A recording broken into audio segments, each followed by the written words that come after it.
नमस्कार, आप देख रहे हैं मनी 9 और मैं हूं आपके साथ विशाल शर्मा। भारतीय रेलवे अपने पैसेंजर रिजर्वेशन सिस्टम यानी जिसको कि आप पीआरएस के नाम से जानते हैं, उसको पूरी तरह बदलने की तैयारी कर रहा है। अब हम ऐसा क्यों कह रहे हैं, इसके पीछे कारण है, 3 बड़े फैक्टर्स हैं। हाल फिलहाल में ही भारतीय रेलवे ने 3 बड़े बदलाव करने की योजना बनाई है। पहला बदलाव क्या है, उसको हम पहले आसान भाषा में समझते हैं। पहला बदलाव है तत्काल टिकट्स की बुकिंग की जो है नई प्रक्रिया होगी, और इसमें जो है अब तत्काल टिकट्स कहा जा रहा है कि अब आसानी से मिल सकता है आपको। जितने भी इसमें फ्रॉड्स होते थे या कहा जाता था कि आप जब तत्काल टिकट बुक करने जा रहे हैं आपको नहीं मिल रहा है, लेकिन एजेंट के जरिए अगर आप बुक करा रहे हैं तो उनको मिल जा रहा है, तो अब ये समस्या दूर होगी।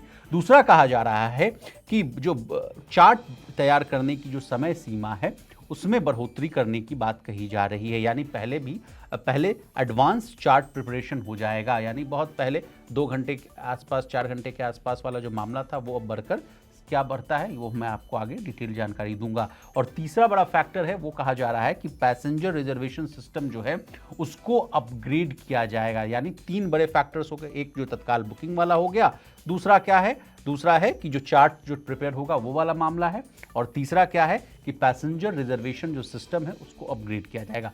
अब चलिए, अब 3 बात तो मैंने आपको बता दी कि ये बदलाव होने वाला है। अब इनको सभी बातों को एक एक करके डिकोड करने की कोशिश करते हैं। पहली है जो कि ट्रेन छूटने से पहले बहुत डर लगता था। कहा जाता था कि भाई चार्ट जब तक प्रिपेयर्ड नहीं होगा तब तक पता ही नहीं चलता था कि भाई हमारा टिकट कंफर्म हुआ क्या नहीं हुआ। उसके बाद मान लीजिए कंफर्म हो भी गया तो पता चल रहा है कि आपकी बुकिंग नहीं हुई।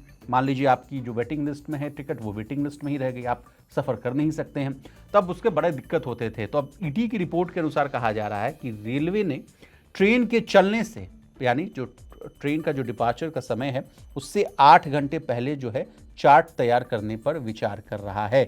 यानी कोई भी ट्रेन अगर आपकी चलेगी उससे 8 घंटे पहले चार्ट्स प्रिपेयर हो जाएंगे। तो आपको अभी क्या होगा, अभी की जो स्थिति मैं आपको बता रहा हूँ, अभी जब मैंने बोला तो अभी जो है ट्रेन के डिपार्चर के 4 घंटे पहले जो है रिजर्वेशन चार्ट जो है वो तैयार किया जाता है। तो इस कदम से क्या होता था कि वेटिंग लिस्ट में रहने वाले जो पैसेंजर्स हैं उनको अभी के मुकाबले पहले ही टिकट कंफर्म हुआ है या नहीं हुआ है इसकी जानकारी मिल जाएगी। अब जिनके टिकट कंफर्म नहीं हुए हैं उन यात्रियों को भी दूसरा ऑप्शन जो है उसको चूज करने के लिए समय मिल जाएगा। तो ये बड़ा अच्छा कदम है। पहले कहा जाता था कि 4 घंटे पहले ही पता चला तो क्या ही किया जाए, फिर लौटना पड़ता था। अब दूसरी बात पर आते हैं, जो दूसरे बड़े बदलाव की बात कही जा रही है। देखिए, इंडियन रेलवे ने चार्ट्स बनाने में जो तेजी है उसको और बढ़ाने की बात कह रही है। कहा जा रहा है कि दिसंबर 2025 तक पीआरएस यानी आधुनिक पैसेंजर रिजर्वेशन सिस्टम लागू किया जाएगा। अब ये परियोजना क्या है इसको भी समझिए। ये परियोजना है centre for railway information system, यानी जिसको कि आप CRIS की ओर से के नाम से जानते हैं, उनकी ओर से लागू किया जाएगा।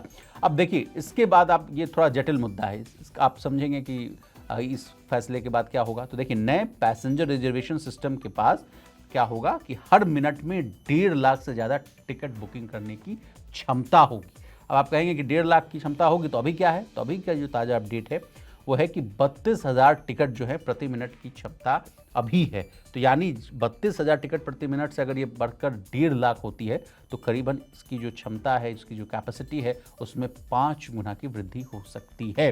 इसके अलावा आप कई लोगों को देखते होंगे, ग्रामीण क्षेत्र के लोग को देखते होंगे या शहरी क्षेत्र के लोग, जब टिकट कट गया है, टिकट उनके पास है और भाई अब उनको बोर्ड करना है, ट्रेन पे चढ़ना है, उसके पहले अगर कुछ इंक्वायरी करनी होती तो लंबी लंबी कतारें रहती थी। तो कहा जा रहा है कि टिकट पूछताछ प्रणाली यानी टिकट इंक्वायरी सिस्टम को भी अपग्रेड किया जाएगा। ये बहुत ज़रूरी चीज़ है क्योंकि मैं इसका भी भुक्तभोगी रह चुका हूँ। तो ये करंटली क्या है कि 1 मिनट में कहा जा रहा है कि 4 लाख इंक्वायरी की कैपेसिटी है, जिसे बढ़ाकर कहा जा रहा है कि 40 लाख प्रति मिनट तक किया जाएगा। यानी आपकी जितनी भी इंक्वायरी है फटाफट उनका जो है निस्तारण जो है, जो मतलब उसको कहा जाता है कि एग्जीक्यूट कर दिया जाएगा। आपके प्रॉब्लम आएगी उसके जो ग्रीवांस होंगे उनको रिड्रेस कर दिया जाएगा। अब कहा जा रहा है कि इससे जो है लाखों यात्रियों को तुरंत बुकिंग की भी जानकारी मिल जाएगी, या तमाम तरह के जितने भी उनके जो सवालात हैं कि गाड़ी जो है किस स्टेशन पर आएगी, कहाँ आएगी, ये सब जितनी भी प्रक्रिया है वो दूर हो जाएगी। अब चलिए तीसरे सबसे अहम बदलाव पर। तत्काल टिकट के लिए जो है आज से 2 दिन के बाद यानी 1 जुलाई से नया सिस्टम लागू हो रहा है। ये वाला मामला भी एकदम आसान भाषा में समझिए। 1 जुलाई से तत्काल कोटे में टिकट बुक करने वाले यात्रियों के लिए नए नियमों में बदलाव किया जा रहा है। भारतीय रेलवे ने घोषणा की है कि 1 जुलाई 2025 से केवल वेरीफाइड यूजर्स ही IRCTC वेबसाइट हो या मोबाइल ऐप के जरिए हो तत्काल टिकट बुक कर सकेंगे। इसके अलावा कहा जा रहा है कि तत्काल बुकिंग के लिए OTP बेस्ड ऑथेंटिकेशन को भी जुलाई के आखिर से भी शुरू किया जाएगा।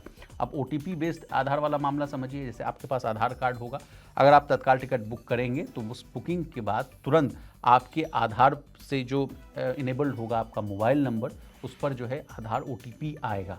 अब अगर आपके मोबाइल पर जो OTP आएगा वो आप अगर उस पर फीड करेंगे बुकिंग के समय, तभी जाकर आपकी तत्काल की जो बुकिंग है वो स्वीकार मानी जाएगी।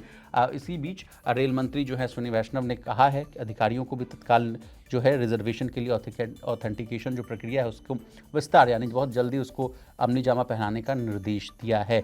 अब इसके अलावा ये भी खबरें आ रही हैं कि यूज़र्स जो है अपने डिजी लॉकर अकाउंट में स्टोर आधार या अन्य कोई भी जो सरकारी जो डॉक्यूमेंट है जिससे आपका पहचान जो है उजागर होता है, उसका उपयोग करने पर अपनी पहचान सत्यापित करने वाला भी मामला जो है वो भी पूरा होता हुआ दिखेगा। मान लीजिए जिनके पास आधार नहीं है तो उनको कहा जा रहा है कि और भी अगर कोई वैलिड जो है सरकारी डॉक्यूमेंट है उनके जरिए भी आप तत्काल टिकट जो है वो आप बुक कर सकते हैं। इसके अलावा रेलवे से जुड़ी एक और बात है, अगर रेलवे की बात हो रही है तो देखिए 1 जुलाई से किराया बढ़ाने की भी बात कही जा रही है। अब वो वाला मामला तो हालांकि वो पुरानी खबर है, लेकिन अगर डिटेल्ड अगर आप रेलवे से जुड़ा हुआ अगर कोई पैकेज देखेंगे तो आपको ये भी जानकारी मैं दे दूं। कहा जा रहा है कि अब किन किन क्लास में कितनी बढ़ोतरी होगी, ये भी मैं पॉइंट वाइज आपको समझा रहा हूँ। सेकंड क्लास के हैं अगर आप यात्रा करना चाह रहे हैं तो कहा जा रहा है कि उसमें जो है 0.5 पैसे प्रति किलोमीटर की बढ़ोतरी होगी। मेल या एक्सप्रेस वाला अगर आपका क्लास है तो उसमें 1 पैसा प्रति किलोमीटर। AC क्लासेस के लिए कहा जा रहा है कि 2 पैसे प्रति किलोमीटर। सबअर्बन या MST हैं तो कोई बदलाव नहीं किया गया है। इसमें एक बहुत अहम जानकारी ये है, नोट के रूप में मैं आपको बताना चाहूँगा कि बढ़ा हुआ जो किराया है 500 किलोमीटर से ज़्यादा की दूरी के लिए रखा गया है। आप समझेंगे कि ये क्यों कदम उठाया गया है, तो रेलवे ने क्यों कदम ये उठाया, इसके पीछे कारण सबसे अहम ये माना जा रहा है कि बजट 2025-26 में तय रेवेन्यू का जो टारगेट है उसको पूरा करना है। फाइनेंशियल ईयर 25 में रेलवे ने यात्री किराए से कितने कमाए हैं, 80,000 करोड़, और कहा जा रहा है कि फाइनेंशियल ईयर 26 में इस कदम के बाद जो बढ़ोतरी की जाएगी उसके बाद कहा जा रहा है कि यात्री किराए से जो रेवेन्यू है वो 92,800 करोड़ रुपए जुटाने की योजना है। यानी मोटा मोटी अगर हम समझे आसान भाषा में आपको बताएं तो किराया बढ़ोतरी से करीबन सरकार को 13,000 करोड़ रुपए का अतिरिक्त जो रेवेन्यू है वो मिलता हुआ दिख सकता है। अब आपकी जेब पर कितना असर होगा, इसको फॉर एन एग्जाम्पल मैं आपको समझाना चाहता हूँ। मान लीजिए कि दिल्ली से हावड़ा 3 AC का किराया अगर 1 रुपये 13 पैसे प्रति किलोमीटर है, तो दिल्ली से हावड़ा की जो दूरी है वो अगर मान लीजिए 1500 किलोमीटर है, तो थोड़ा गुना भाग है, उसको भी मैं आपको समझा देता हूँ। तो अभी तक के किराए के हिसाब से 1.13 को गुना करेंगे 1500 से तो किराया बैठता है 1695 रुपये। अब नया रेट जो है मान लीजिए 1 जुलाई से जो बढ़ जाएगा, उसके बाद जो 2 पैसे गुने अगर हम 1500 करेंगे तो वो यानी कि मोटा मोटी जो उसमें है कि 30 रुपये की बढ़ोतरी होगी। तो यानी नए किराए के हिसाब से 3rd AC में जो टिकट है जो आपका 1695 रुपये लगता था वो अब बढ़कर 1725 रुपये के आसपास हो सकता है। यानी 30 रुपये का आपको झटका लगने वाला है, महंगाई की मार जो है पड़ने वाली है। अब पिछली बार कब बढ़ाया था किराया, ये भी एक एडिशनल जानकारी ले लीजिए। 2020 में कहा जा रहा है कि सेकंड क्लास में 1 पैसे प्रति किलोमीटर, स्लीपर में 2 पैसे प्रति किलोमीटर, AC में 4 पैसे प्रति किलोमीटर की जो है बढ़ोतरी की गई थी। इसके पहले अगर बात की जाए तो 7 साल पहले और चले जाइए, 2013 में भी बढ़ाया गया था। सेकंड क्लास में 2 पैसे प्रति किलोमीटर, स्लीपर और सेकंड AC में 6 पैसा प्रति किलोमीटर, अन्य AC क्लास में 10 पैसा प्रति किलोमीटर की बढ़ोतरी की गई थी। अब इस पूरे बढ़ोतरी के मामले पर NR भानुमूर्ति साहब जो डायरेक्टर हैं मद्रास स्कूल ऑफ इकोनॉमिक्स की, वो क्या कह रहे हैं कि इस तरह की जो मामूली बढ़ोतरी का महंगाई पर बहुत हल्का असर होगा, यानी आम आदमी की महंगाई की टेंशन इसमें नहीं जुड़ रही है। अब ये तो बात हुई NR भानुमूर्ति साहब की। आपको क्या लगता है कि जो बढ़ोतरी हो रही है उससे आपको पर असर पड़ेगा नहीं, झटका पड़ेगा नहीं? कमेंट कर जरूर बताइएगा। तो इंडियन रेलवे से जुड़ी तमाम ताज़ा तरीन खबरों के लिए आप बने रहिए हमारे साथ। कोई भी एक अपडेटेड जानकारी होगी हम सबसे पहले आपको मनी 9 पर देंगे।